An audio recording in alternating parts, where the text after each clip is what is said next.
अस्सलाम वालेकुम। मैं doctor Ayesha Khaliq, health in clinic तौली चौकी से। आज मैं आपको बताऊंगी एक्टोपिक प्रेगनेंसी के बारे में।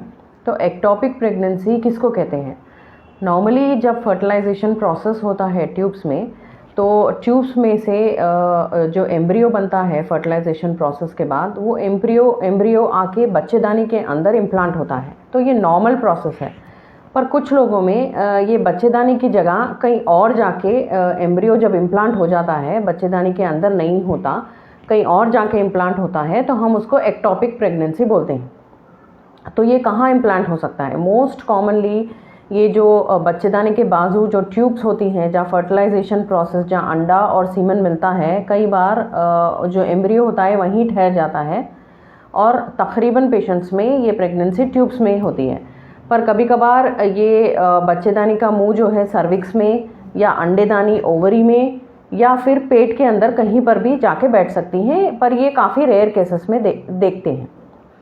तो एक्टोपिक प्रेगनेंसी के सिम्टम्स क्या है? एक्टोपिक प्रेगनेंसी यूजुअली कई सारे पेशेंट्स में इसके कोई सिम्टम्स नहीं होते, सिर्फ आपके पीरियड्स मिस हो जाते हैं। पर थोड़े पेशेंट्स में वजाइनल ब्लीडिंग या स्पॉटिंग होती है, नीचे लोअर अब्डोमेन में पेन होता है, और कभी कभी ये सिवियर या बर्स्ट अंदर जब ये फट जाती है एक्टोपिक प्रेगनेंसी, तो आपको चक्कर आ सकती है, आपको आँख के आगे अंधेरा आ सकती है, और कई सारे पेशेंट बेहोश भी हो जाते हैं। तो आपको अपने डॉक्टर से कब मिलना चाहिए? अगर आपके पीरियड्स मिस हुए हैं, और अगर आपको ब्लीडिंग स्पॉटिंग हो रही है, और अगर आपको लोअर अब्डोमेन में, पेट के निचले वाले हिस्से में कंटिन्यूस पेन हो रहा है, तो आपको अपने डॉक्टर से मिलना चाहिए। तो किन पेशेंट्स में एक्टोपिक प्रेगनेंसी ज़्यादा होने के चांसेस है? पेशेंट्स जिनको पहले एक्टोपिक प्रेगनेंसी हो चुकी है, वो पेशेंट्स में फिर से एक्टोपिक प्रेगनेंसी होने के चांसेस ज़्यादा होते हैं। अगर पेशेंट को बार बार इन्फेक्शन है, PID infection, pelvic inflammatory disease, या बार बार वाइट डिस्चार्ज की शिकायत है, ऐसे पेशेंट्स में ये ज़्यादा होता है।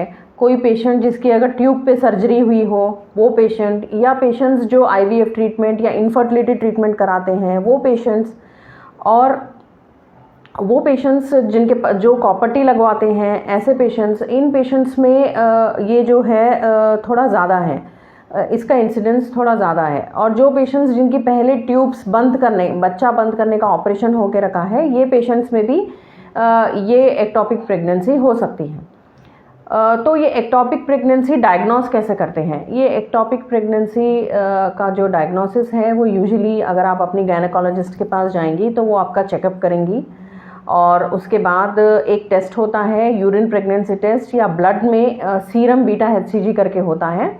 वो टेस्ट करने से एक्टोपिक प्रेगनेंसी कितनी सिवियर है, उसकी सिवियरिटी पता चलती है, कितनी बड़ी है या कितनी सिवियर है, उसका ट्रीटमेंट कैसे करना है वो पता चलता है।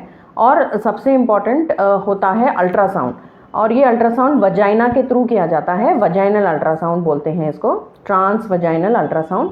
ये अल्ट्रासाउंड करने पे एक्टोपिक प्रेगनेंसी को अल्ट्रासाउंड पे देख के डायग्नोस कर सकते हैं। एक्टोपिक प्रेगनेंसी का ट्रीटमेंट क्या है? अगर एक्टोपिक प्रेगनेंसी जल्दी डायग्नोस होती है और वो छोटे साइज़ की होती है, और बीटा HCG वैल्यू ज़्यादा बढ़ी हुई नहीं है, तो पेशेंट्स को मेडिकल मैनेजमेंट कर सकते हैं। तो मेडिकल मैनेजमेंट में यूजुअली एक इंजेक्शन लगाते हैं जिसका नाम है मेथोट्रेक्सेट। ये इंजेक्शन लगाने से प्रेगनेंसी जो पोजीशन पे ठहरी है वहाँ पर गल जाती है। अगर पेशेंट का डायग्नोसिस लेट हुआ एक्टोपिक प्रेगनेंसी का, या साइज़ बड़ा है प्रेगनेंसी का, या बीटा HCG वैल्यू बहुत ज़्यादा आती है, तो पेशेंट को सर्जरी की ज़रूरत पड़ सकती है। तो यूजुअली एक्टोपिक प्रेगनेंसी की सर्जरी हम दूरबीन से करते हैं, जिसको लैप्रोस्कोपी कहते हैं, जो पेट में छोटे छोटे होल्स करके दूरबीन डाल के करते हैं। और इसमें यूजुअली अगर एक्टोपिक प्रेगनेंसी बर्स्ट नहीं हुई है या ट्यूब अच्छी है, तो ट्यूब को बचाने के लिए ट्यूब के अंदर एक छोटा होल करके वो एक्टोपिक प्रेगनेंसी को सक कर लेते हैं। अगर ट्यूब का डैमेज ज़्यादा है और अंदर ब्लीडिंग ज़्यादा है, और ट्यूब लगता है कि बिल्कुल ही ख़राब हो चुकी है, तो फिर ट्यूब को निकालना भी पड़ सकता है। इसको सैल्पिंजेक्टमी बोलते हैं। इस एक्टोपिक प्रेगनेंसी में कभी कभी पेशेंट बर्स्ट हो जाती है पेट में। बर्स्ट होने से अंदर पेट में खून जमा हो जाता है, और पेशेंट पूरा बेहोशी और शॉक की हालत में जब हमारे पास आता है, तो फिर हम ऐसे टाइम पे हमें इमरजेंसी में पेट सिजेरियन के जैसा इंसिशन, सिजेरियन के जैसा पेट खोल के हमें ऑपरेशन करना पड़ता है। और मोस्टली इस टाइम पर पेशेंट काफ़ी सिक होता है। तो अगर हम एक्टोपिक प्रेगनेंसी, अगर सिम्टम्स अगर हमें है, अगर हमें लग रहा है कि कुछ ब्लीडिंग है, लोअर एब्डोमेन में पेन है और हमारे पीरियड्स मिस हो गए हैं, तो आप जल्दी अपनी गायनेकोलॉजिस्ट से मिलें। क्योंकि अगर आपका डायग्नोसिस जल्दी होगा तो आपका ट्रीटमेंट जल्दी स्टार्ट कर सकते हैं, आप सर्जरी अवॉइड कर सकते हैं। और स्पेशली सर्जरी में अगर आप बहुत लेट डॉक्टर के पास आते हैं, जैसे ट्यूब बर्स्ट होने के बाद, तो फिर वो ट्यूब को बचा भी नहीं सकते, वो ट्यूब को निकालना ही पड़ता है।